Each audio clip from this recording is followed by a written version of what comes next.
You are listening to a story on Lotus Tale Studios.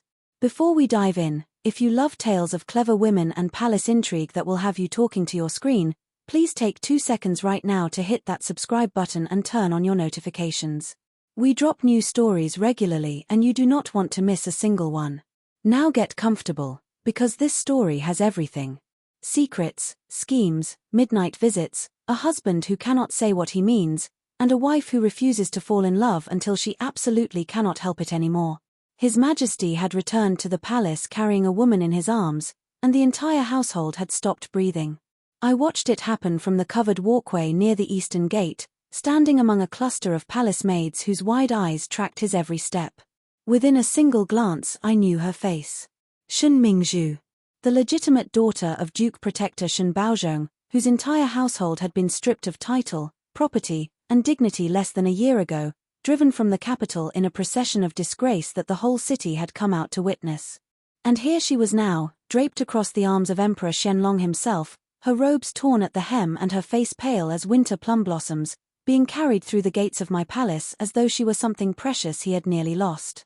He laid her down in the inner chamber of the main hall with the kind of careful tenderness that people use with things they cannot afford to break. Then he stepped back out into the main hall where I was standing, straightened his robes, and looked at me.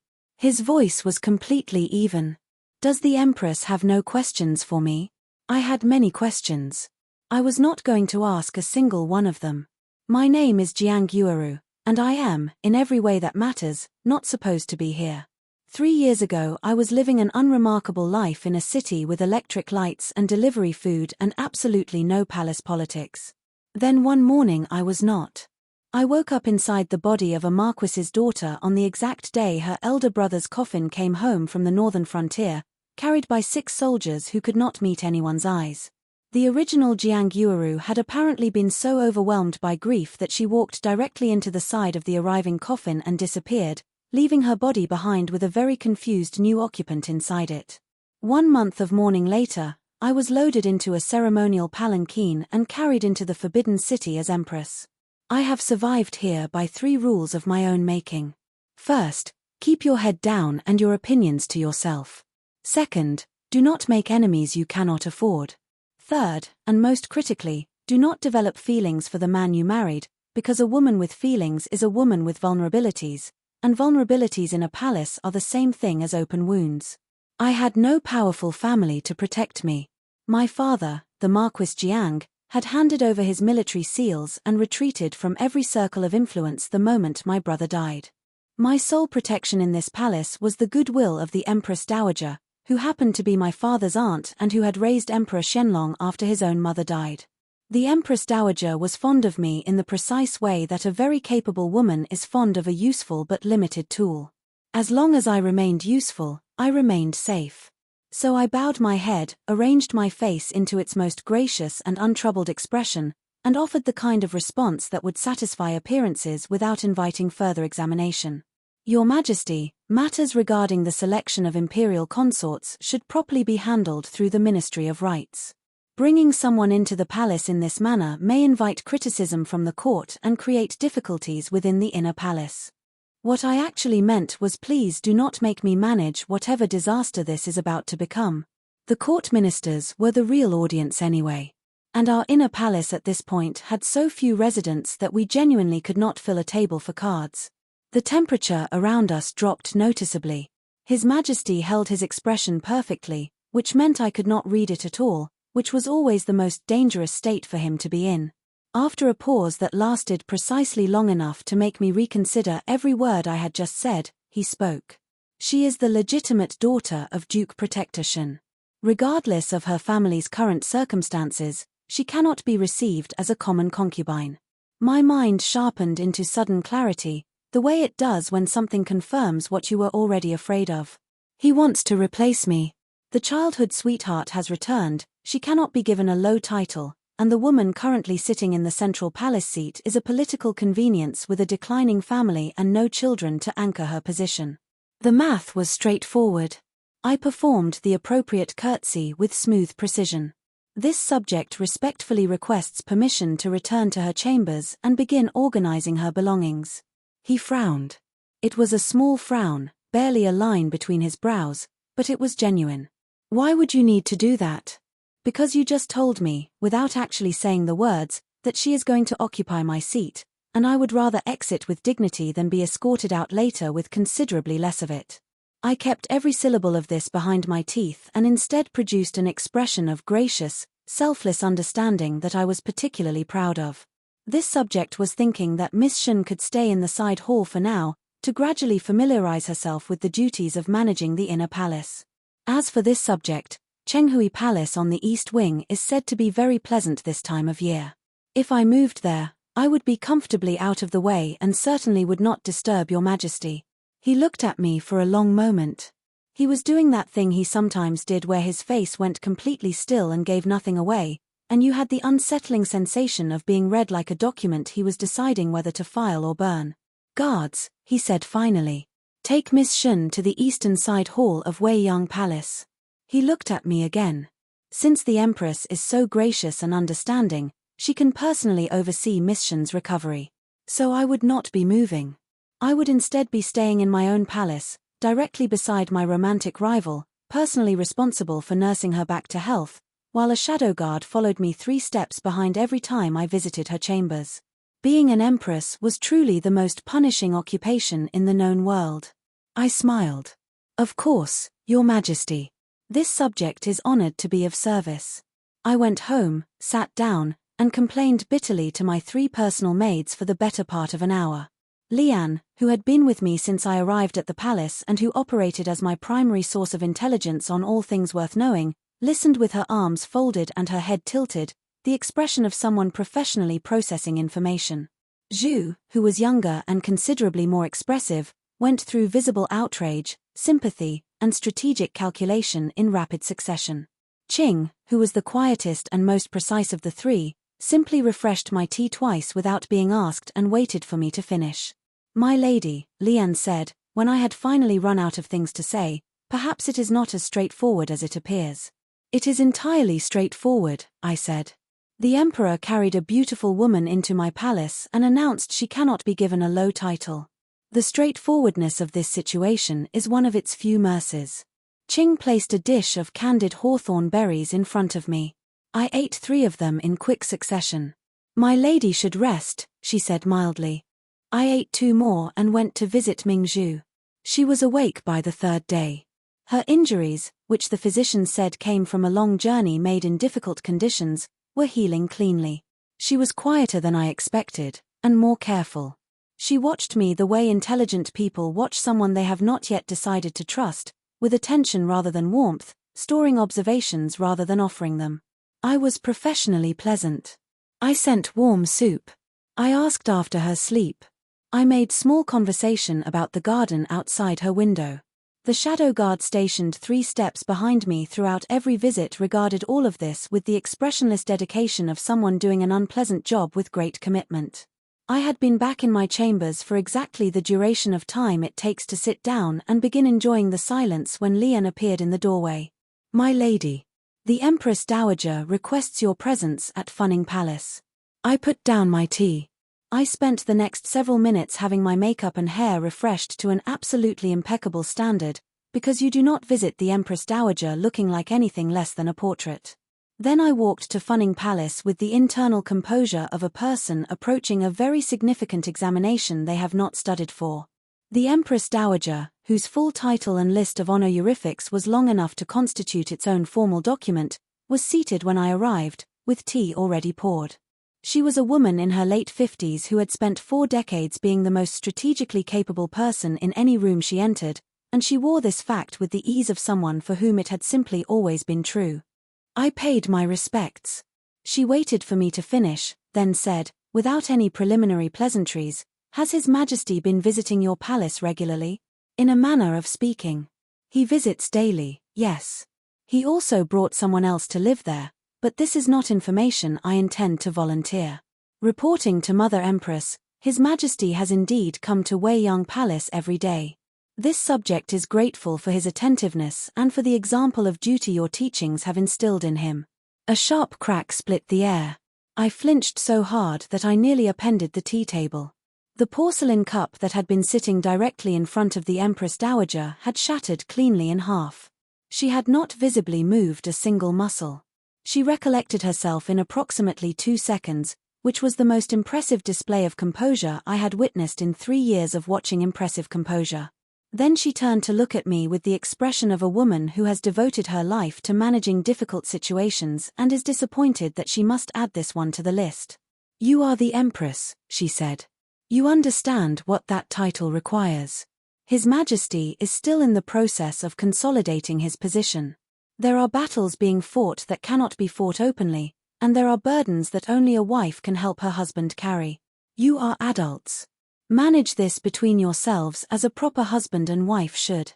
Decoded from the formal language of palace speech into plain meaning, this was, "My adoptive son has grown beyond my ability to control directly. This granddaughter of mine is on her own, and the best possible outcome is that she is clever enough to navigate whatever happens next without needing to be rescued. This subject understands completely," I said. She waved me out. I walked back to Weiyang Palace through the late afternoon light, thinking about the word understands, and how it was the most flexible word in the palace vocabulary, meaning everything from I agree to I have no choice but to accept this to I am smiling while being quietly furious. To understand the Empress Dowager fully, you need to know something of her history.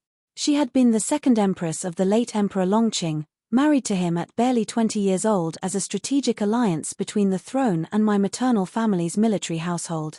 By an irony almost too dramatic to take seriously, the very month before their grand wedding, Emperor Qianlong was born to a court beauty named Lady Rong, who had loved the late emperor quietly and without recognition for years.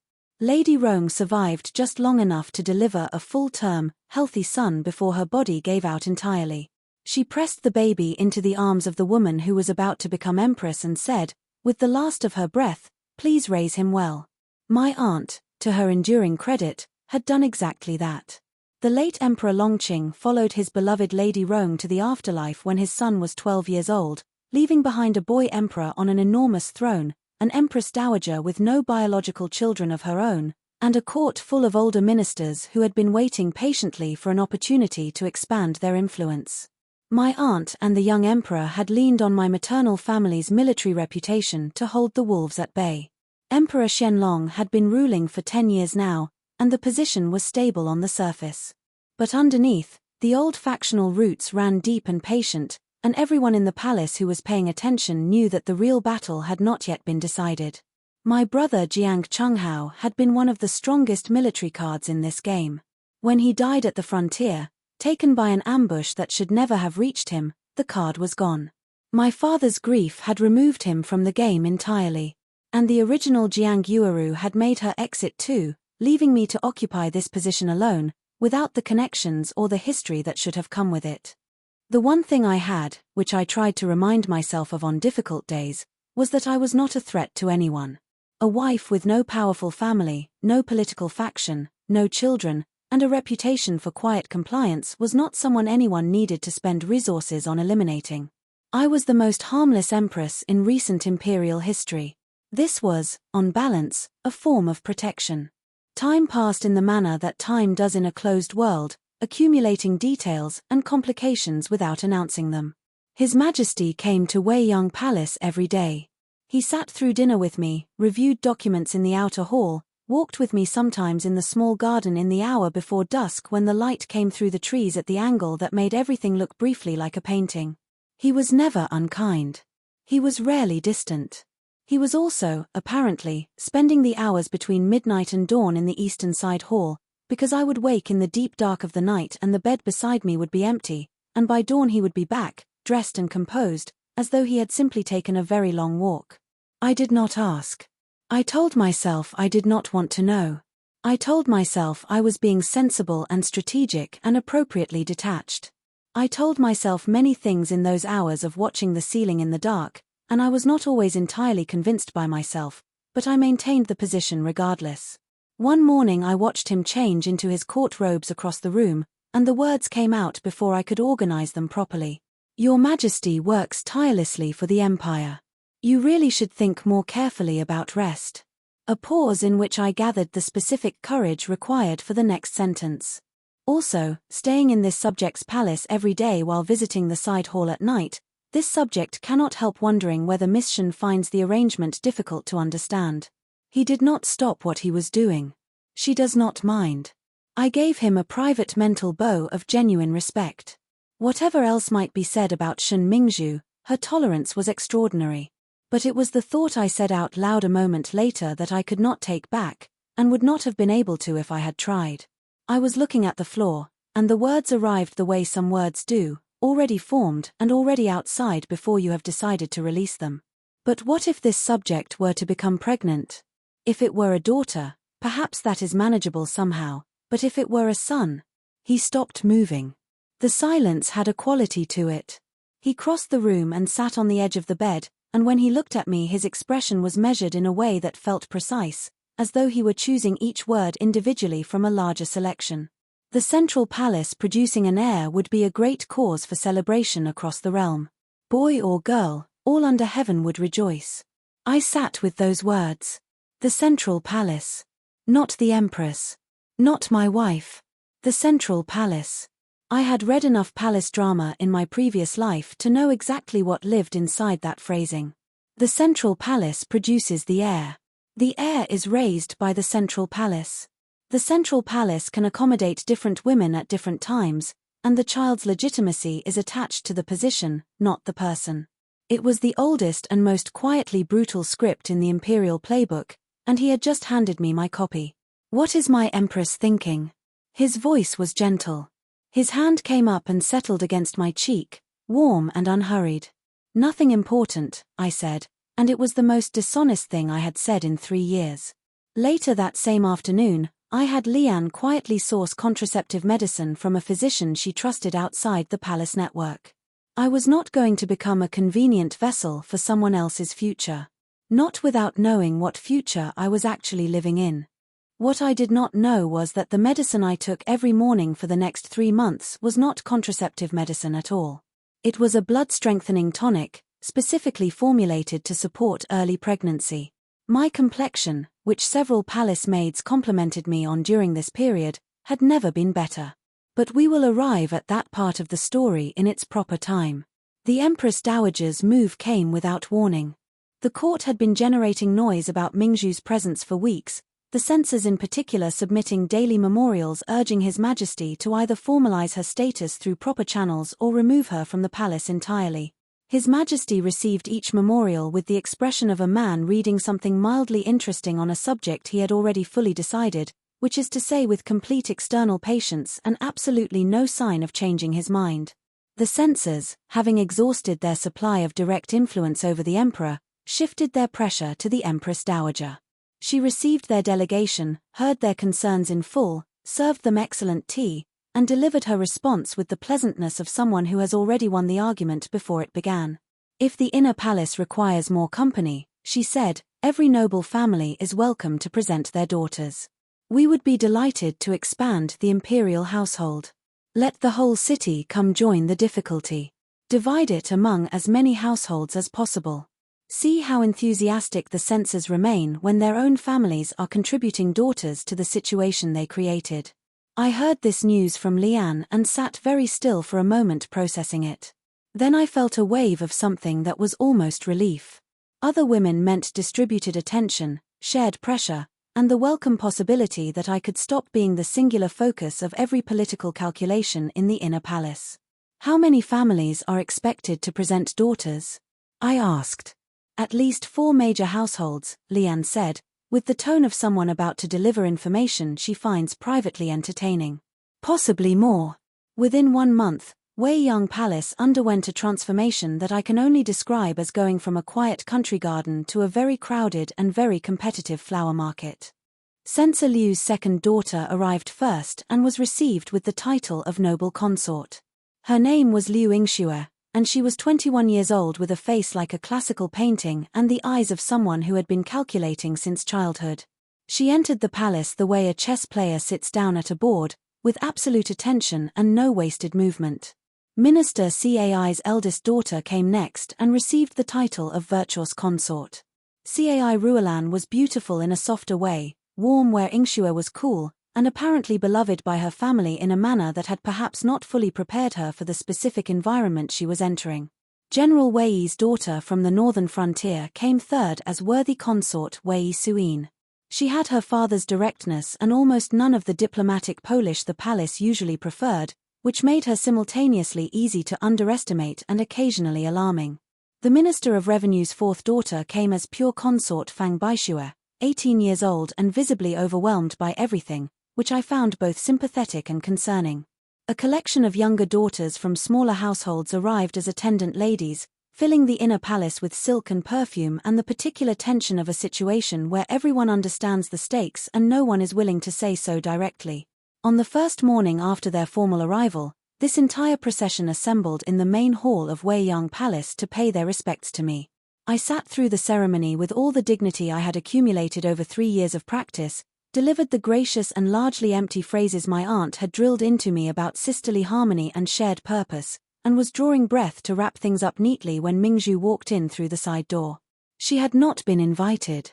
She also did not appear to have noticed this, or if she had decided it was irrelevant.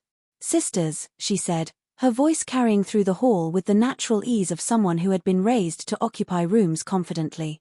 "Such a joyful occasion. How strange that no one thought to include me. One sentence." She took the center of the room with one sentence, and she did it without raising her voice or shifting her expression by more than the smallest degree. The guest had become the host. It was, technically, extraordinary to watch.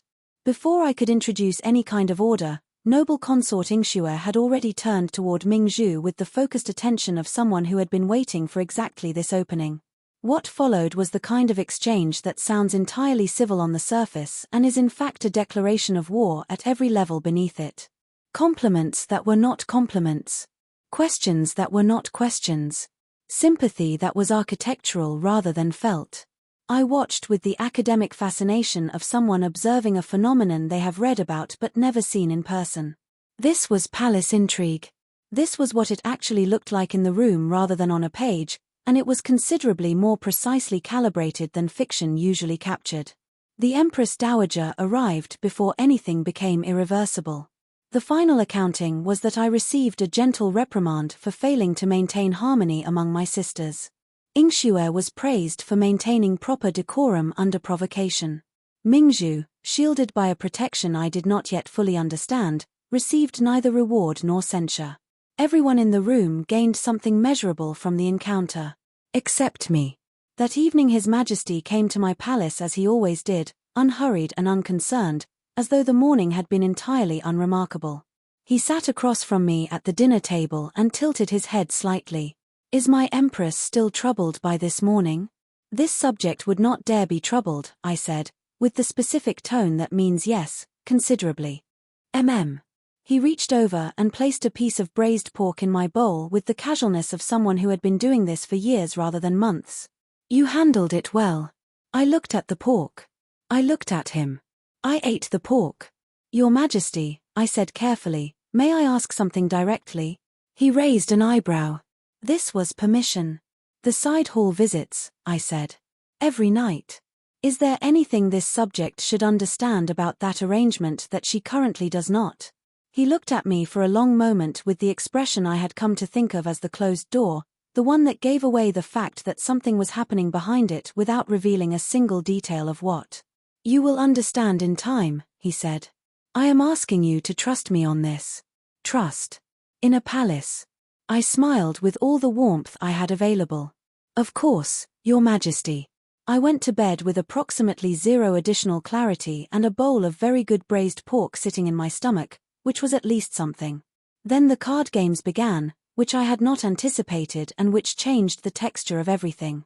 It started when His Majesty mentioned, during one of his late evening visits, that he intended to bring Wei Junchen to the side hall that night for a meeting.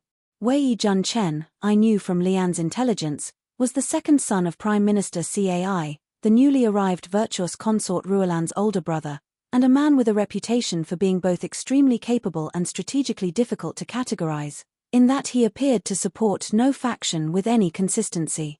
"Your Majesty is welcome to use the side hall," I said politely. "I want you there as well." I looked up from my embroidery, which I was doing badly. This subject would not want to intrude on important discussions. "You will not intrude," he said. "You will sit with us." Sitting with them turned out to mean sitting in a chair that was not quite inside the main circle of discussion and not quite outside it, while His Majesty and Wei Junchen conducted conversations that touched on court factions, ministerial movements, the management of certain information through certain channels, and other subjects that I understood in fragments rather than fully. Mingzhu sat nearer to them and clearly followed everything. I sat slightly apart and followed perhaps a third of it, and made up the rest by reading tone and expression, which I had become reasonably competent at. By the second such evening, I had stopped pretending to follow the political content and had simply produced a pack of cards from my sleeve. "Since we are all here anyway," I said, "and this subject cannot be useful to the actual discussion, perhaps we might play while you talk." 3 faces looked at me. "Cards," I said, holding them up. "I will teach you. It is very simple." It was not simple, because the version I taught them was a layered and strategic game that I had refined over 3 years of lonely palace evenings. But they each grasped the rules within 1 round, which was frankly a little insulting, and by the third hand Wei Junchen had worked out a counter-strategy that I had not anticipated. By the 4th hand Mingzhu was deploying it with refinements. By the 5th hand His Majesty was winning with the unhurried ease of someone who had understood the game from the beginning and had simply been deciding when to reveal it. "This is not fair," I announced, setting down my cards. "I invented the rules. I should have a structural advantage. The rules favor patient strategy over initial familiarity," His Majesty said, sorting his winnings with 1 hand. "My Grace invented a game that suits everyone at this table except herself." Wei Junchen was trying not to laugh. Mingzhu was not trying quite as hard. "I want a rematch," I said. We played 4 more rounds. I won exactly 1 hand, at the end, when the others were conducting a quiet conversation about whether a particular ministerial appointment could be used to draw out a specific faction, and were therefore paying less attention to their cards than to each other. "The net is almost ready to close," Wei Junchen said that night, turning over a card with the same casual manner he used for everything. "The timing needs to be exact." His Majesty studied his hand. "Not yet. Let them believe they are winning. The longer they believe it, the more completely they commit." He played a card. A half-committed opponent is more dangerous than a fully exposed one. I slapped my last card down. "I win this hand." All 3 of them looked at me. Then at my cards. Then at me again. "You do," Wei Junchen confirmed, sounding genuinely surprised. It was a small victory and I treasured it disproportionately. Those late evenings became something I looked forward to without fully acknowledging that I was looking forward to them. The card games. The conversations I followed only partially. Mingzhu's dry commentary on Yingshue's latest strategic maneuver in the outer palace. Wei Junchen's complete inability to hide his feelings every time he looked at Mingzhu when she was not looking at him, which was the most transparent thing happening in a palace full of people being deliberately opaque. And His Majesty beside me, close enough that our shoulders touched when he leaned over to see my cards, his voice dropping when he spoke to me directly, different in register from the voice he used for everything else. One night I fell asleep on his shoulder. Not intentionally. One moment I was studying my hand with great seriousness and the next moment I was being gently shaken awake by Lian, who had appeared from somewhere, and I was on His Majesty's chest with his arm around me and both Wei Junchen and Mingzhu looking at their own hands with tremendous concentration. "I was thinking," I said, with great dignity. "You were snoring quietly," His Majesty said. "This subject does not snore." The sound was very small, Mingzhu offered charitably, still looking at her cards. "I was thinking loudly," I said, and sat up, and played the wrong card entirely. After that I stopped apologizing for the falling asleep and simply made it part of my attendance at these meetings. By the 4th or 5th evening it had become accepted, integrated into the rhythm of the room. Wei Junchen and Mingzhu spoke freely around me. His Majesty would settle me against his side at a certain point in the evening with the practical ease of someone arranging a comfortable piece of furniture. I would wake near midnight when the discussions wound down, and there would always be a cup of warm tea waiting. It was domesticity of the strangest kind, constructed inside a political operation, and it was the warmest I had felt since arriving in this world. Then Wei Junchen stopped coming. Lian delivered the news one afternoon while refreshing my tea. Young Master Wei has been expelled from the Cai household, my lady. He has established his own residence in the eastern quarter of the city. I thought about this. Wei Junchen, the son who had never quite fit within the family that claimed him, cut loose at the precise moment when the household needed to appear respectable enough to have produced an imperial consort. And Mingzhu, daughter of a disgraced duke, sitting in my side hall with no formal title and no family left to speak for her. Two people with everything removed from around them, left with only each other and whatever His Majesty's protection could extend. I found I had more feelings about this than I had expected. Is he safe? I asked. Lian paused. This servant believes so, my lady. I nodded and returned to my embroidery, which remained bad. The palace without the card games in the evening was quieter and slightly less interesting, and I was more aware than I wanted to be of how much I had come to rely on that particular pocket of warmth to carry me through the days. Summer turned to autumn with the slow, gorgeous inevitability of seasons that do not care about anyone's personal circumstances. The four consorts had settled into their respective positions and begun the long game of accumulating favor, influence, and whatever else the inner palace offered by way of reward for strategic patience. Noble consort Ingxue was the clear leader. She had her father Censor Liu's considerable court influence, her own sharp intelligence, and a grasp of palace dynamics that suggested she had been preparing for this specific environment for years. She was also, I noted with professional appreciation, genuinely interesting to watch. She never made an obvious move. Every smile had a purpose behind it, every act of apparent generosity was an investment, every display of deference to me was so perfectly calibrated that it managed to be both respectful and faintly condescending simultaneously. Virtuous consort Ruolan was her closest rival in terms of family influence, being Prime Minister Cai's daughter, and the two of them conducted their competition with the surface warmth and underlying precision of a duel being fought in slow motion. They complemented each other's clothing. They coordinated their schedules to create opportunities that each could exploit. They were entirely civil and completely at war, and everyone in the inner palace could see it except, apparently, themselves, who seemed to believe their performance of alliance was convincing. Worthy consort Suine was from the frontier and carried herself like it, direct and uncomplicated and somewhat out of her depth in an environment where nothing was ever said plainly. She had formed an alliance with pure consort Baixue, the youngest and most uncertain of the group, and the two of them together were somewhat less strategically formidable than either Ingxue or Ruolan alone. And Mingzhu sat in the eastern side hall of my palace without a title, which made her simultaneously the lowest in formal rank and the most protected by the Emperor's direct favor, which was a paradox that Ingxue in particular found deeply irritating. His Majesty's schedule, as reported throughout the palace and in the court gossip that seeped through every crack of palace life, appeared to divide his evenings fairly among the consorts. Ingxue received the most visits, then Ruolan, then Suine, then Baixue. I received visits on the 1st and 15th of the month according to proper protocol. Mingzhu received the rest.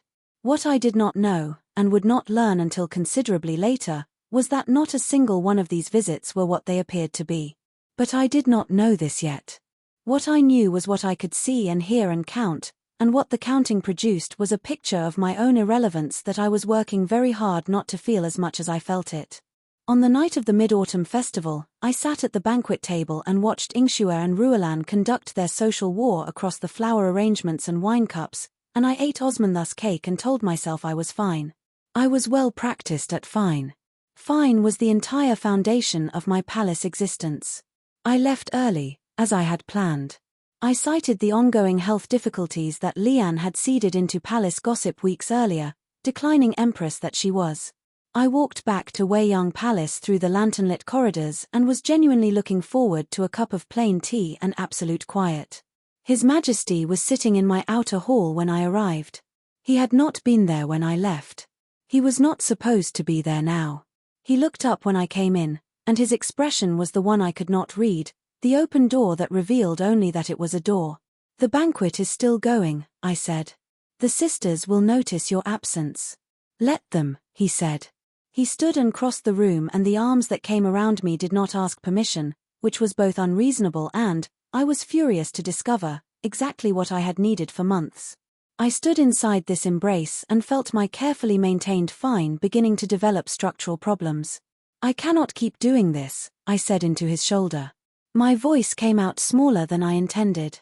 I do not know what we are.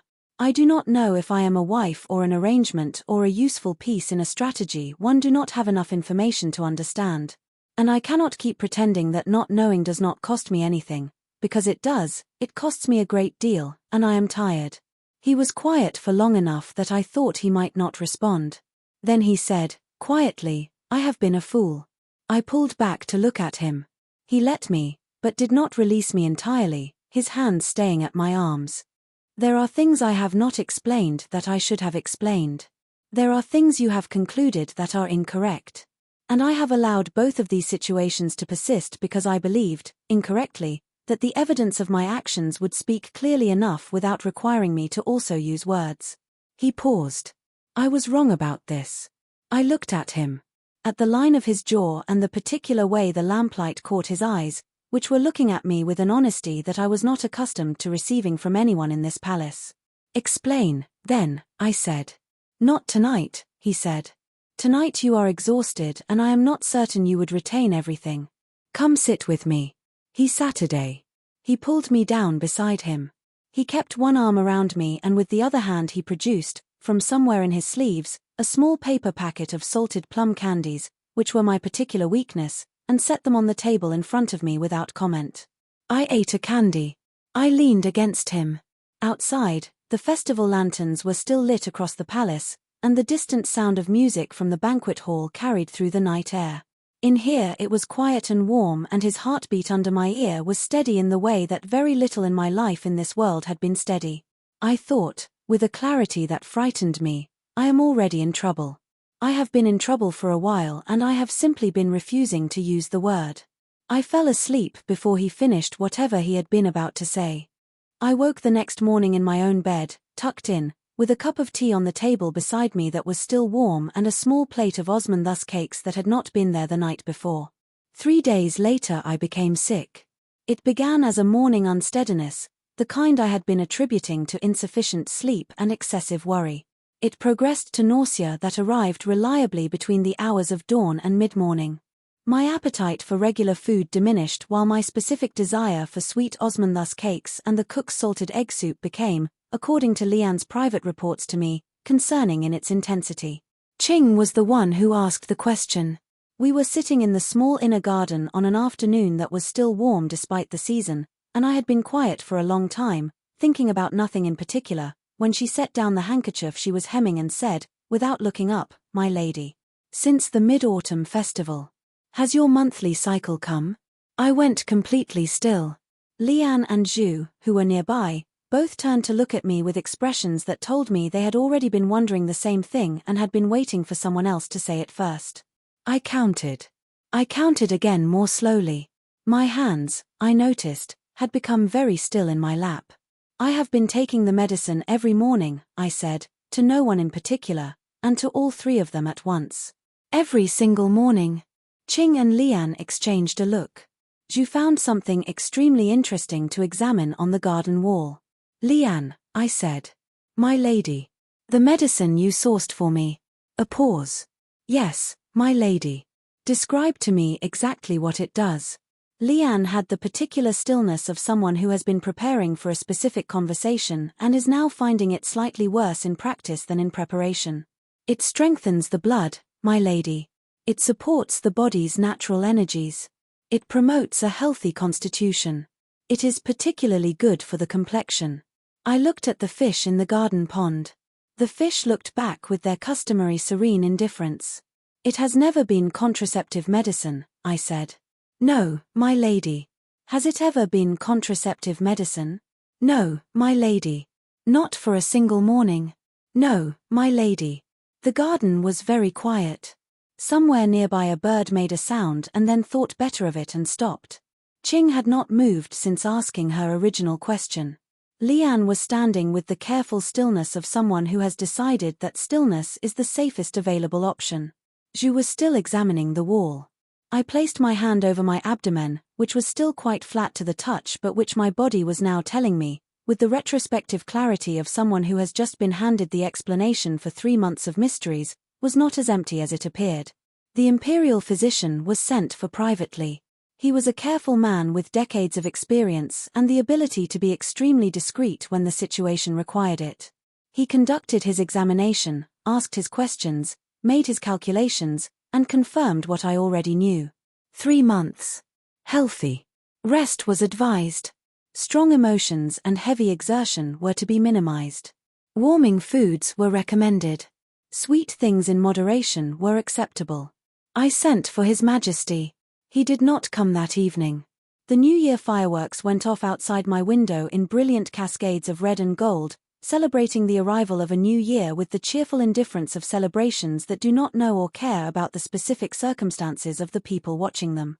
I sat by the window and watched and felt sorry for myself with a thoroughness that I usually reserved for genuinely catastrophic situations.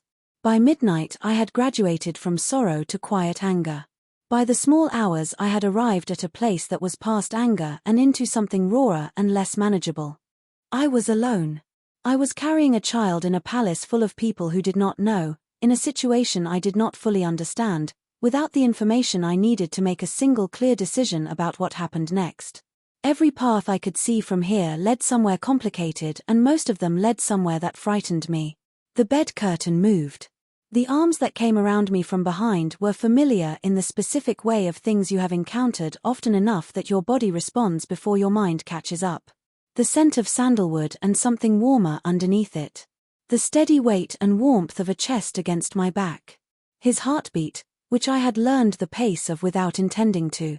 "You did not come," I said. My voice was not steady. "I have been here every night," he said quietly, against my hair. "You were asleep. Tonight you were not." I turned in his arms, which he allowed. I looked at his face in the dark, which was watching me with the particular attention he reserved for moments he considered important. "I am pregnant," I said. The words felt enormous leaving my mouth.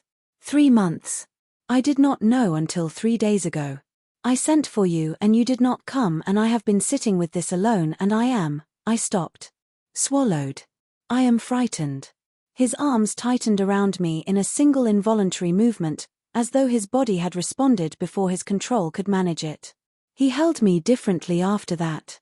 The quality of it changed, became something more deliberate, more like a decision being made than a habit being followed. His hand came to rest over my abdomen, large and careful and warm. "I know," he said. His voice was different too. Quieter than usual, stripped of the layer of careful management he normally kept in place. "I should have been here. I am sorry." A pause. Then, still quiet, "Thank you. For carrying this. For telling me." Just those words. Simple enough to be honest.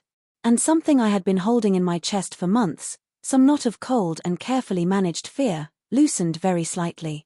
I pressed my face against his neck and stopped trying to maintain any particular emotional posture. "I need you to explain things to me," I said. "All of it.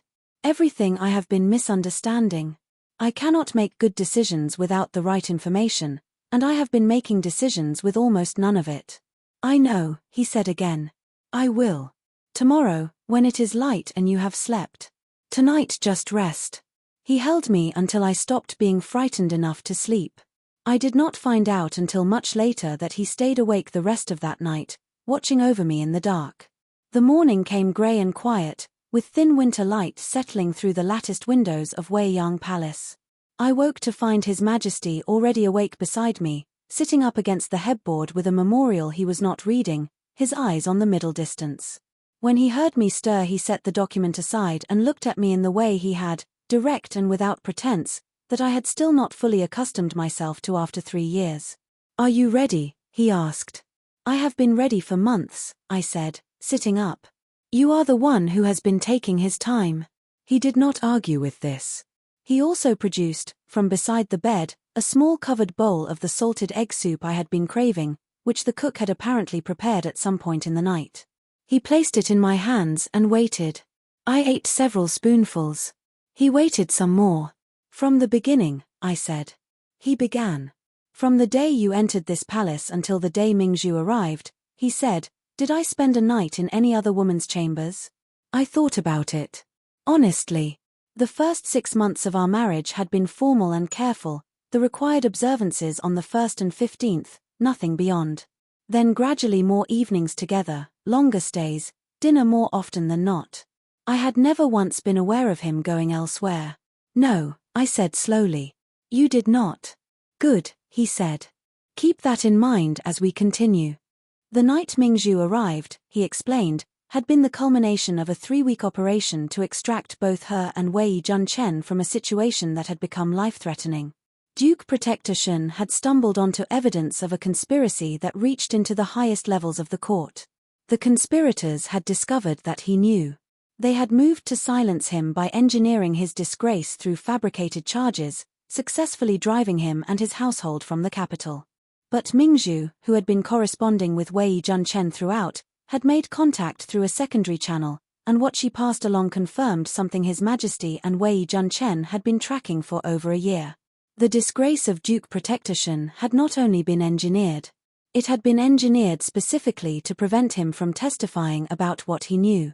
And the same faction that had arranged his fall had also, through channels that were now documented, interfered with intelligence at the northern frontier in a manner that had directly contributed to the ambush in which my brother Jiang Chenghao had died. I sat very still. Chenghao, I said. The ambush was not bad fortune, he said, and his voice was careful in a way that told me he had thought about how to say this. The information that exposed his patrol's route was sold. We know who sold it. The evidence is part of the package that will close this case. I looked at my soup. I looked at the winter light through the window. I thought about my brother, who I had never actually met but whose absence had been the first thing I inherited when I entered this body, a grief already wearing grooves into the family before I arrived. My father's retreat. My sister-in-law's broken open silence. My parents raising an infant grandson with the particular focus of people who have learned that attention is a form of survival. Tell me the rest, I said. The consorts, he explained, were chess pieces in a trap. The families behind them, specifically Prime Minister Cai's faction and Censor Liu's faction, were the two halves of the conspiracy. By introducing their daughters into the inner palace, the Empress Dowager had done exactly what she intended, forced the two factions into a shared space where their competition for imperial favor would generate friction, expose their methods, and create opportunities that His Majesty and Wei Junchen could use. Noble consort Ingxue was the more capable of the two. Virtuous consort Ruolan was the more vulnerable. The plan had always been to let the two factions destroy each other's balance, then use the resulting chaos as cover for the final move. The nightly visits to the consorts' palaces had never been made by His Majesty. I put down my soup bowl. Explain that sentence. He explained it. A shadow guard. A man of similar build and height, entering after dark, the candles extinguished before arrival, the women instructed by palace custom not to light them again during the visit. It was a system he had established from the beginning, for exactly this purpose. No consort he had not chosen had ever spent the night with him. Not one. I looked at him for a long time. He held my gaze with the steadiness of someone who has said a true thing and is waiting to find out whether it will be believed. Not one of them, I said. Not one. For the entire duration of all these months. Yes. I paused, while I was watching the schedule and counting the days and deciding that I was completely irrelevant. He had the grace to look, for one unguarded moment, genuinely pained. I thought my actions were clear enough. I believed that the fact of where I actually was every evening, which was here, would communicate what words had not managed to. You were here every evening, I said slowly. And I was watching a schedule and assuming that what was reported to me was what was actually happening. Yes. You thought this was obvious. I thought, he said, with the tone of a man who is in the process of updating a long-held and apparently incorrect belief, that it was sufficiently obvious. I was wrong. I picked up my soup bowl again, because I needed something to do with my hands, and ate 3 more spoonfuls. Outside the window, the winter trees stood bare against the pale sky. A single sparrow landed on the garden wall and then left. And Mingzhu, I said. Wei Junchen has loved her since they were 10 years old, he said. There has never been anything between her and me beyond the ordinary fondness of people who read the same books in adjacent gardens 20 years ago. She is here because she is the only safe place for her to be while the case closes. She is also, not coincidentally, the daughter of a man who can testify to everything, and whose testimony we need. Something I had been carrying since the night Mingzhu arrived in his arms loosened and fell away. Not dramatically. Quietly, the way a muscle unknots when the tension that was holding it finally stops. "Why," I said, "did you not explain any of this from the beginning?" He was quiet for a moment. "Because the more people who know the full shape of a plan, the more places the plan can leak. Because I was not certain, at the beginning, where your loyalties ultimately lay. Because I had been taught my entire life that information is power and sharing it is risk." Another pause. "And because," he said, more slowly, "I am, in matters that are not strategy, not particularly good at saying what I mean." I looked at him. "No," I agreed. "You are not. I am aware of this. The Shadow Guard situation alone. That could have been one sentence. At any point in the last several months. Yes. One sentence, and I would not have spent weeks being quietly devastated about a schedule. I understand that now. You genuinely thought I would deduce this on my own. I thought," he said, and there was something almost helpless in his voice, "that you would simply trust me." I put the soup bowl down for the final time and looked at him directly. "I am a woman who arrived in this palace with no family backing, no personal history in this world, no children to protect her, and a husband she had barely met. Trust, in my situation, is something you have to earn evidence by evidence. It cannot just be asked for." He looked at me for a long moment. Something moved through his expression, complex and undefended, and I had the sudden odd sensation of watching a very controlled man arriving at the edge of his own control. "You are right," he said. "I have been asking you to trust me while giving you very few reasons to, and calling it enough because the reasons existed in my own mind." He reached over and took my hand, which I allowed. "I am asking you now, with the full explanation in front of you, to give me the opportunity to do this differently. To be with you properly. To stop pretending that what is between us is purely political." I looked at our joined hands.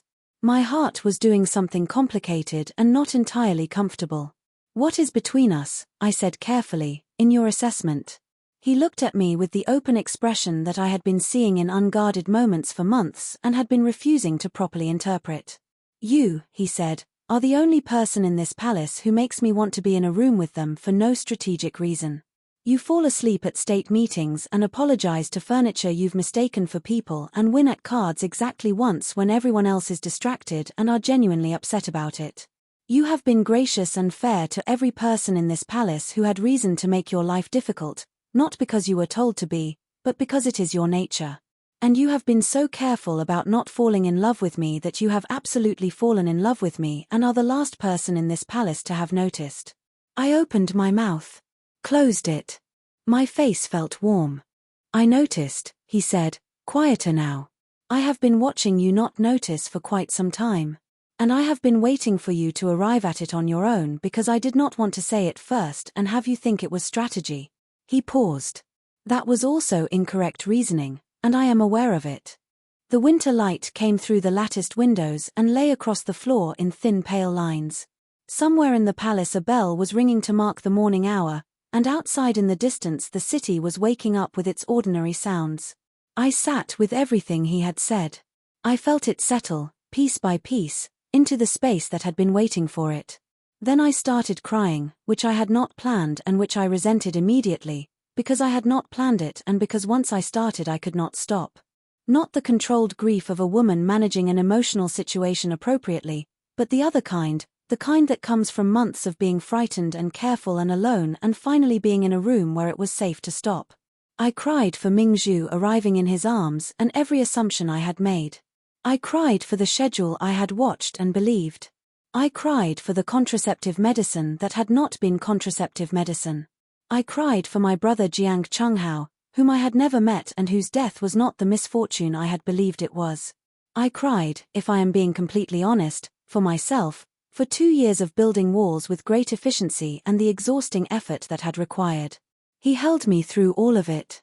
He did not try to stop it or shorten it or redirect it toward something more manageable. He simply held me steady while I came undone and put myself back together, and when I was done he pressed his lips to my forehead and said nothing for a long moment. "Better?" he asked eventually. "Don't flatter yourself," I said, muffled against his shoulder. "I cry at embroidery sometimes. This means nothing." He laughed, soft and genuine, and held me tighter.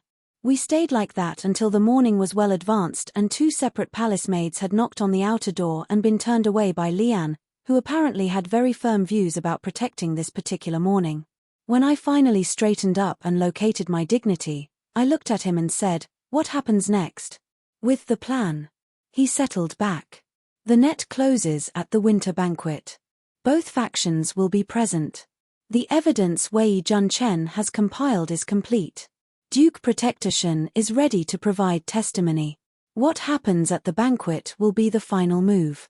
And after, he said, we rebuild. Duke Protector is reinstated. Wei Junchen takes his father's position.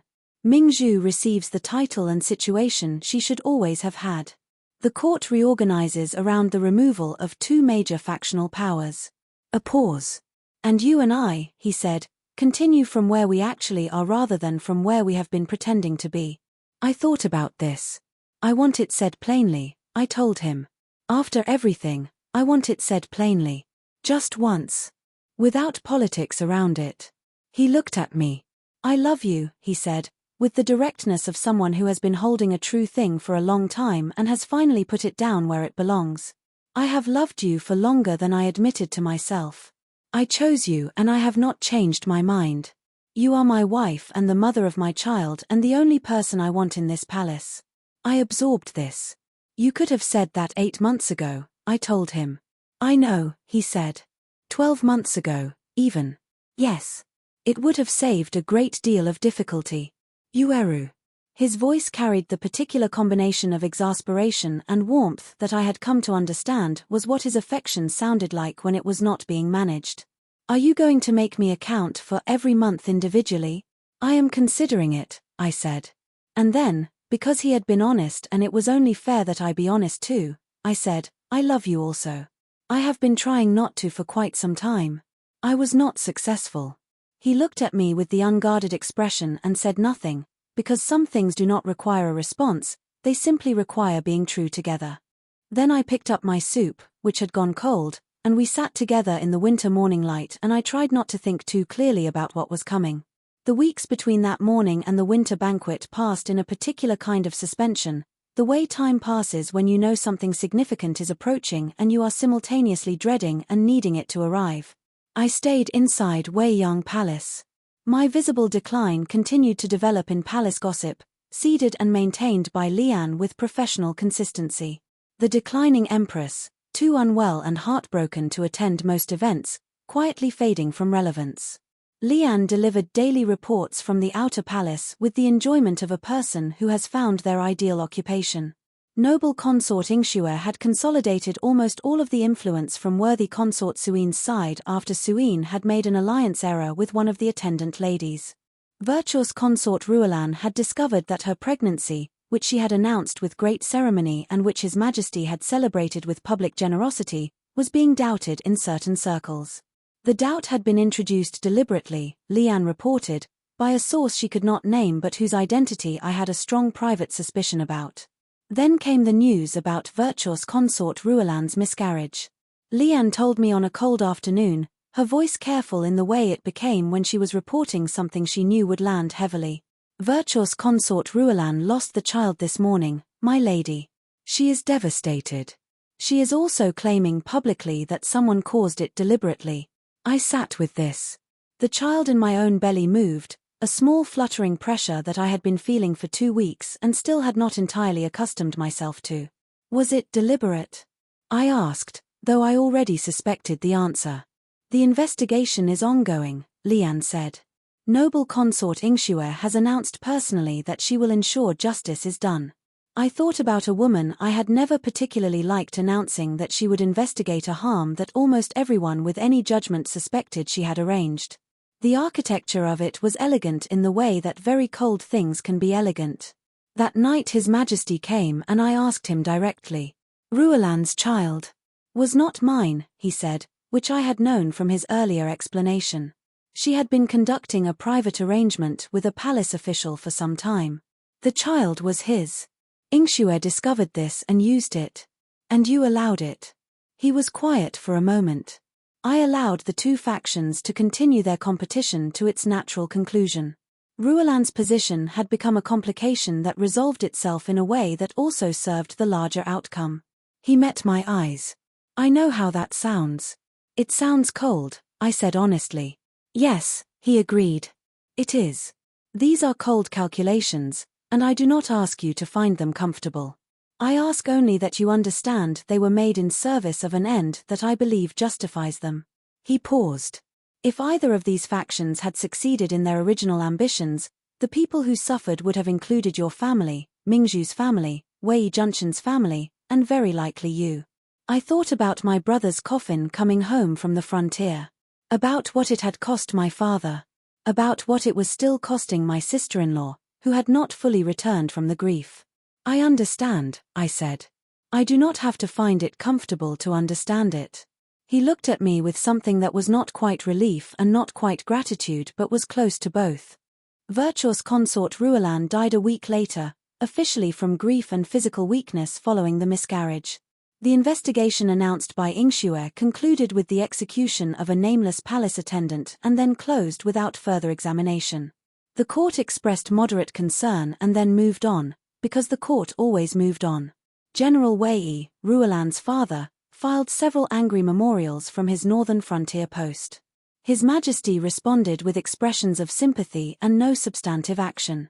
Noble consort Ingxue, fresh from having very publicly championed justice for her fallen sister, consolidated her position in the inner palace with a thoroughness that drew both admiration and fear. The morning she announced her own pregnancy, His Majesty responded with lavish public celebration and the announcement of a grand winter banquet to honor the imperial family's expansion. The night he told me about it, I asked, "Is the pregnancy real?" "No," he said. "She fabricated it as a consolidation move. It is a common enough play. She believes it gives her enough leverage to make the final push for the central palace position." He paused. "It is also the play that gives us the opening we needed." "She thinks she has won," I said. "She thinks she is one move from winning," he said. "Which is exactly where I need her to be." I thought about Ingxue, with her painting face and her precise strategic mind, standing on the edge of what she had spent her entire calculated life working toward. I thought about how close she was, and how completely wrong she was about what was actually happening in the room around her. "Be careful," I said. He looked at me. "Always. I mean it. Not general caution. Be specific and particular and careful." I held his gaze. "You are the only person I have found since arriving in this world who I trust completely. I would like you to remain available." Something moved in his expression, warm and surprised and a little undone. "I will," he said. "I promise." The night of the winter banquet arrived. I was not planning to attend. My narrative of illness and decline was well established, and the falling Empress appearing at the celebration of her rival's pregnancy was not a story with any useful ending. I had Lian confirm my absence in advance, citing my health, and spent the early evening playing cards with Zhu and Qing while Lian went to gather intelligence. Then the dark-clothed figures arrived at my outer gate. There were 6 of them. They moved with the quiet precision of people who do this professionally. My outer guards were not incapacitated, exactly, but they were very firmly redirected, and before the situation had time to fully develop I was being escorted from my chambers toward the main banquet hall in a manner that was polite in structure and non-negotiable in content. I sat in the provided palanquin and made several quick assessments. First, these were not imperial guards, so they were serving someone else. Second, the someone else wanted me at the banquet, which meant the banquet was the location of the endgame. Third, if the endgame was tonight, His Majesty would be there, and he and Wei Junchen would have prepared for every contingency that could be prepared for. Fourth, panicking would not improve any of these circumstances. I arrived at the banquet hall. The palanquin was set down. I emerged. Every face in the room turned toward me. Ingxue was seated at the highest position below the emperor's own, with the confidence of a woman who has checked every calculation twice and is satisfied with the results. Prime Minister Cai stood to one side with the expression of a man about to deliver a speech he has been composing in his head for years. Emperor Xianlong sat on his throne at the head of the hall, composed and mildly bored, which was his natural expression and which only I knew meant something specific. The man who had delivered me to this room pressed a blade to my neck in the way that is more statement than genuine threat, which I noted and filed. I turned my head as much as the blade permitted and addressed the man holding it in a tone that I hoped was conversational without being unsettling. The two of them had, I noticed, forgotten to determine beforehand which of them would speak first. They were now speaking simultaneously. This was somewhat undermining the impression of coordinated authority they were attempting to project. My father came through the main doors. Marquis Jiang, retired from public life for 2 years, white-haired, carrying the walking cane he used on formal occasions and did not actually need. Behind him came soldiers moving with the quiet efficiency of people who have been deployed by someone who knew exactly what they were deploying them to do. Prime Minister Cai's speech stopped mid-sentence. General Wei's speech stopped half a sentence earlier. His Majesty's Imperial Guards, who had been standing at their positions with the stillness of people who were waiting rather than simply standing, began to move. It was over in the time it takes a cup of tea to cool. Not violent, exactly, but absolutely decisive, the way things are when one side has prepared and the other side has been allowed to believe their preparation was sufficient. The blade disappeared from my neck. I turned around. The man who had been holding it had removed his face covering, and I was looking at Wei Junchen, who was grinning with the unrestrained satisfaction of someone who has spent a very long time working toward a specific moment and is now inside it. "You," I said. "My Lady Empress," he said, and bowed with the flourish of someone who has never been as serious as he looked. "You were Chen Bao." I was indeed. "You told me your name without hesitation. I thought it might relax the situation," he said. "You seemed very calm. Calmer than the situation warranted, actually. I was almost concerned." "I was calm," I said, "because I had assessed the situation and determined that panicking would not improve it." He looked at me with the expression of someone revising an estimate upward. "Your Majesty is very right about you," he said. Mingzhu appeared at his side from somewhere I had not tracked. She was carrying a package of documents with the competence of someone who had been prepared to produce it at exactly this moment, and she placed it in the hands of His Majesty, who had descended from the throne platform and was walking toward me, unhurried, reading the room with the expression of someone confirming that everything has gone according to plan. He reached me. He looked at my face with the attention he always gave it in moments he considered significant. "I am fine," I said, before he could ask. "I know," he said. "You are always fine." It is impressive and also occasionally infuriating. He took my hand and held it, and we stood together while Wei Junchen and Mingzhu formally presented the compiled evidence against both Prime Minister Cai's faction and Censor Liu's faction, which turned out to be comprehensive to a degree that left neither man any room for denial or maneuver. Every document, every financial transaction, every communication, every decision that had contributed to the ambush at the northern frontier that had taken my brother Jiang Chenghao. All of it, assembled over years, into a case that could not be argued with. The 5 great families fell that night without violence, through the weight of evidence and the presence of enough imperial authority to make resistance clearly futile. Noble consort Ingxue, who had been so close to the position she wanted that she must have been able to see it, sat very still through the entire proceeding with the face of a woman who is in the process of understanding that the entire game has been different from what she believed. I watched her and thought about how close she had been, and how completely the ground had been different beneath her feet without her knowing. I did not feel triumphant about it. I felt something more complicated than that, something that had grief in it and respect and a kind of sorrow for the particular waste of a genuine and capable mind in service of the wrong thing. His Majesty's hand tightened on mine, briefly, as though he knew what I was thinking.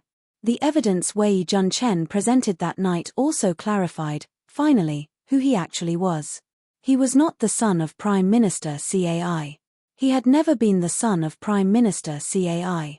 His true name was Xiao Junchen, and his father had been Capital Commander Xiao Mingshan, a man of considerable honor who had been murdered along with most of his household after discovering the earliest evidence of CAI's conspiracy. An aunt, Xiao Mingshan's wife's younger sister, had sacrificed her freedom and her future to protect the infant Jun Chen, pretending a pregnancy to smuggle him into the CAI household and raise him as the Prime Minister's own son. She had spent years enduring an existence I could not imagine, watching the man who had destroyed her family while protecting his enemy's child, collecting evidence piece by piece, passing what she could to Jun Chen as he grew old enough to use it. She had not survived to see this night. But everything she had preserved had reached its purpose. Jun Chen told this story without visible emotion, in the measured tone of someone who has revisited it often enough that the telling has become separate from the feeling. He told it to the court, with the documents arranged in front of him and His Majesty as witness, and when he was finished the hall was completely quiet. I looked at Mingzhu beside him, who was looking at him with eyes that had 20 years of history in them, and thought about what it means to know someone's story completely and stay anyway. The night ended. The court dispersed. The arrested were escorted. The innocent remained. The imperial edict clearing Duke Protector Shen Baozhong's name was issued on the first morning of the new year. He was restored to his title, his properties were returned, and his household was formally rehabilitated. He arrived at the palace 3 days later, thin from his long difficult absence but composed, and when Emperor Xianlong helped him to his feet after the formal kneeling, Mingzhu, who had been standing to one side with the careful stillness of someone maintaining composure through significant personal effort, finally stopped maintaining it. She wept quietly, the way some people weep when relief is large enough that the body has no other option. I looked away, because some moments are not mine to witness. Xiao Jun Chen was formally reinstated to his father's position as capital commander. His Majesty arranged the marriage between him and Mingzhu personally, with a ceremony that was smaller than protocol would typically require but considerably warmer than most ceremonies of imperial arrangement. I attended and spent most of it watching the expression on Jun Chen's face, which was the face of a person who has arrived somewhere they were not certain they would ever reach. Noble consort Ingxue was confined to a distant palace, which was, by any reasonable accounting, merciful. Her father and brother were dealt with by the law in the manner the law required. Her pregnancy, when examined by the imperial physician with the tools of honesty rather than political convenience, was confirmed as the fabrication it had always been. And I returned to Weiyang Palace. I had expected to find it as I left it. I did not. The garden had been redesigned while I was not paying attention. The plum trees I had mentioned once, in passing, that I thought were beautiful in winter had been planted along the inner wall. There were new southern-facing windows in the outer sitting room that brought the morning light in at the angle I had once said I preferred. The private kitchen that His Majesty had suggested, and which I had agreed to without expecting to materialize, had been completed and staffed. A warm room had been established near the inner garden, sheltered from the wind in a way the original space was not, with cushioned seats placed at the angle that faced the best of the view. I stood in the middle of it and looked around and felt something I did not have an immediate word for. When? I asked Lian, who was standing nearby with the expression of someone who has been waiting to deliver a great deal of information. Over several months, my lady, she said. His Majesty would arrive when you were sleeping and see to the arrangements himself. The plum trees he planted personally, the first night you mentioned them. He planted trees. In the dark. With a shovel. One of the imperial guards assisted. She paused. The guard has requested never to be assigned that duty again. I walked to the new southern window and looked out at the plum trees along the inner wall. They were bare now, in the winter cold, but they were there, existing quietly in the garden because I had said once, offhand, that I found them beautiful. Lian, I said. My lady. The three of you. You, Zhu, Qing. I kept my eyes on the trees. You have been with me since I arrived in this palace. Yes, my lady. Your skills, I said, have always been somewhat in excess of what palace maids typically possess. Lian, your intelligence sources are better than those of most court ministers. Zhu dismantled 3 armed men in the side hall the night they came for Mingzhu's attendant. Qing diagnosed my pregnancy through symptom observation alone before the physician confirmed it. A pause. My lady is very observant, Lian said carefully. The cook, I said. The one who made the salted egg pastries. Also a shadow guard, my lady. All of you. All of us, Qing confirmed, from the other side of the room, with the tone of someone confirming something that is slightly overdue for confirmation. I turned around and looked at the three of them, who were arranged in the particular posture that I now understood was not the posture of palace maids but the posture of people with professional training who were deciding how much to confirm. His Majesty stationed you here, I said. From your first day in the palace, Lian said. His primary instruction was that no harm should reach you, from any direction, from any source. Our secondary instruction was to ensure that your daily life was as comfortable as the situation permitted. The salted egg pastries, I said. Qing took a breath.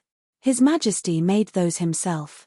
He found the recipe from the palace kitchen records and practiced it until it was correct. He would make them on the evenings he visited while you slept and leave them for your morning meal.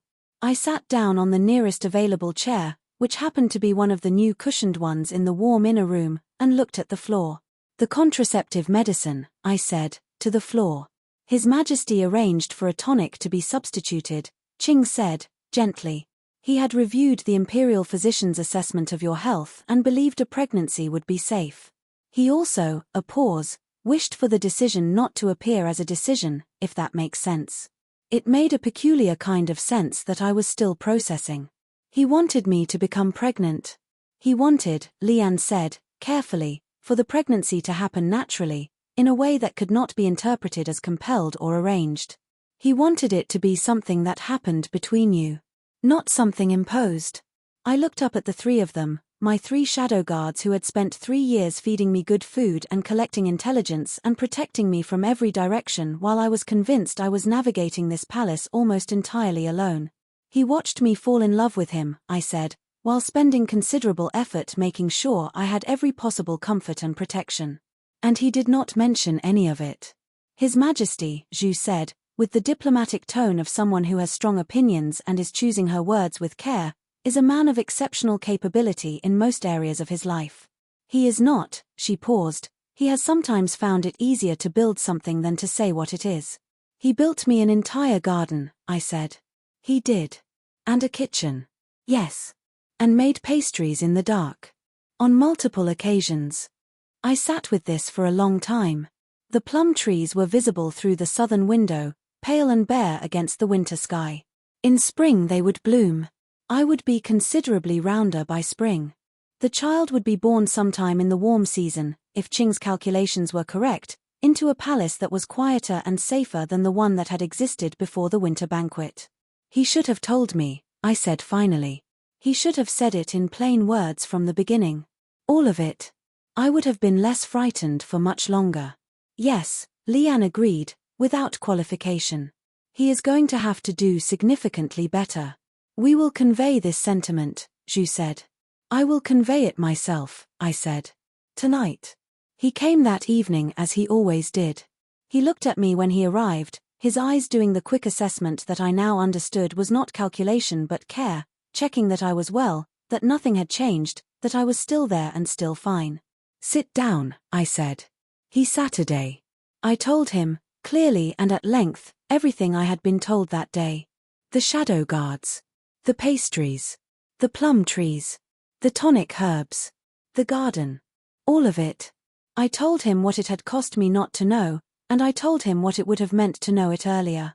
I told him that I understood why he had operated the way he had, and that I accepted his reasoning without finding it adequate, and that from here forward I expected him to use words when words were needed, even if words were more difficult than actions for him, even if the words felt unnecessary because the actions seemed sufficient, because they had not been sufficient, they had never been sufficient, and I was not going to spend the rest of this marriage being quietly suffering because he believed showing was the same as saying. He listened to all of it without interrupting. When I was done, he said, "You are right. I know I am right. I will do better." "You will," I agreed. "Because I will remind you whenever you forget, and I will not do so gently." Something moved in his expression, warm and rueful and entirely his own. "I believe you completely." I sat beside him and he put his arm around me and I let him, because I was done withholding permissions I did not actually want to withhold. Outside the new southern window the plum trees stood in the winter dark. Inside, the private kitchen was lit with the warmth of people who knew what they were doing, preparing something for the morning, and the guard was posted, and the palace was quiet. "I have a question," I said, after a while. "Ask it." "The first time I fell asleep at the strategy meeting. On your shoulder. What were you thinking?" He was quiet for a moment. "That you trusted me enough to sleep near me," he said. "I had not been certain that you did. I thought about this." "That was the first time?" "Yes. And after that?" "After that," he said, "I began ensuring that you had somewhere comfortable to rest when you attended. I thought about the cloaks that had appeared. The cushioned back support that had materialized at the chair I habitually used. The tea that was always at exactly the right temperature when I woke. You arranged all of that." "The others pretended not to notice," he said. "Jun Chen was less successful at this than Ming Zhu." "Jun Chen is terrible at pretending not to notice things," I agreed. We sat in comfortable silence, which is a particular gift, the specific ease of two people who have said the necessary things and arrived on the other side of them together. His hand rested over my abdomen in the way it had taken on, reverential and certain, as though the child inside was something he had been waiting for longer than he knew. Spring came gradually, as it always does, taking its time and arriving fully only when it was ready. The plum trees bloomed along the inner wall, white against the pale morning sky, exactly as I had imagined they would look when I first saw them bare in the winter. The garden that had been redesigned for me was beautiful in the warm season, the kind of beautiful that is specific rather than general, made for one person's particular way of seeing. I walked in it most mornings, slowly, because my body had opinions about speed at this stage that I was required to respect. His Majesty walked beside me on the mornings he was not needed in the outer court before noon, at a pace that matched mine, which was not a pace that came naturally to him but which he had adopted without being asked. One morning the baby kicked for the first time with enough force to be visible, a small decisive movement against the silk of my outer robe. He was beside me when it happened and he stopped walking entirely, his hand coming to rest against my side with the stillness of someone who has just received news they did not know how to contain. We stood like that in the spring garden for a long moment, in the morning light, with the plum blossoms opening around us and the city making its distant ordinary sounds beyond the walls, and neither of us said anything because everything that needed to be said had already been said and the rest could be shown. "Husband," I said, after a while. I have a question." "Another one. Did you really practice the pastry recipe until it was right?" He was quiet for a moment. "Then, 6 attempts. The third one was inedible. The fifth one was technically correct but not good enough." I looked at him.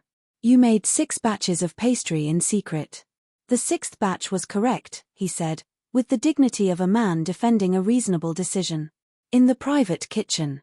At midnight. Alone. The Imperial Guard was there. The one who has requested never to be assigned that duty again. He found the experience character building," he said, and the corner of his mouth was doing the thing it did when he was trying not to smile. I started laughing.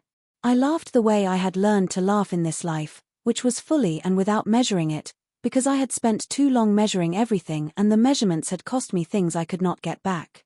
He watched me laugh with the expression he had been wearing more often lately, open and certain, the face of someone who has arrived somewhere they chose and intends to stay. The spring morning continued around us, warm and unhurried, making no demands. This was not the life I was born into. I had arrived here sideways, through grief and accident, and built something from the strange materials I found. I had been frightened more than I had admitted and careful past the point of health and slow to believe what was being shown to me even when it was being shown clearly. But I was here now. Rooted. Real. The plum trees were mine because someone had planted them for me in the dark, and the child was mine because someone had been patient enough to wait for me to be ready, and the man beside me was mine because he had said so plainly and I had believed him and we had both agreed to do better. That was enough. That was, in every way that mattered, more than enough. Thank you so much for staying with me all the way to the end of this story on Lotus Tale Studios.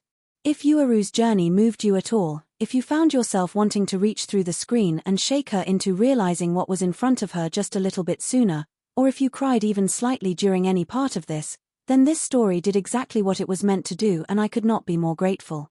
Please give this video a like if you enjoyed it, because it truly does help more people find us. And if you are not yet subscribed to Lotus Tale Studios, I am asking you directly, right now, to hit that subscribe button and turn on your notifications. We have so many more stories waiting for you, stories of clever and stubborn and brave women who find their way to love and safety and home through the most unexpected paths. We will see you in the next tale. Don't be a stranger.